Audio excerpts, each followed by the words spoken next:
বর্তমানে দেশের বেশিরভাগ সচেতন মানুষ আওয়ামী লীগকে নিষিদ্ধ করে নির্বাচনের বাইরে রাখাকে দেশ এবং দেশের মানুষের জন্য নিরাপদ মনে করলেও আপনারা হয়তো জানেন দেশের কিছু রাজনৈতিক দল যেমন বিএনপি চায় আওয়ামী লীগ নির্বাচন করতে পারুক।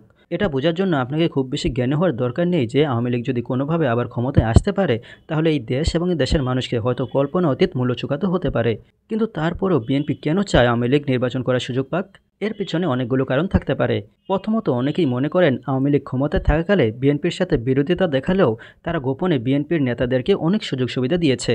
তাই বিএনপির উপর পর্যায়ের অনেক নেতা এখনও আওয়ামী লীগের অনুগত। আরেকটি কারণ হতে পারে ইন্ডিয়া। বিএনপির অনেক নেতা এখন ইন্ডিয়ার সাথে সুসম্পর্ক গড়ার জন্য উঠে পড়ে লেগেছে।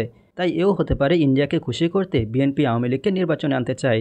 মজার বিষয় হচ্ছে বিএনপি আওয়ামী লীগকে ইন্ডিয়াপন্থী বলে গলা ফাটালেও বিএনপি নিজের স্বার্থ আদায় করতে আওয়ামী লীগ থেকে নিচে নামতে হয়তো দ্বিধা করবে না।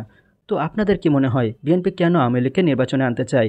আপনার মূল্যবান মতামত কমেন্ট করে জানান। ভিডিওটি ভালো লাগলে আপনার বন্ধুদের সাথে ভিডিওটি শেয়ার করুন এবং মিথিক্যাল অ্যাটলান্টাস চ্যানেলে সাবস্ক্রাইব করে আমাদের সাথে থাকুন।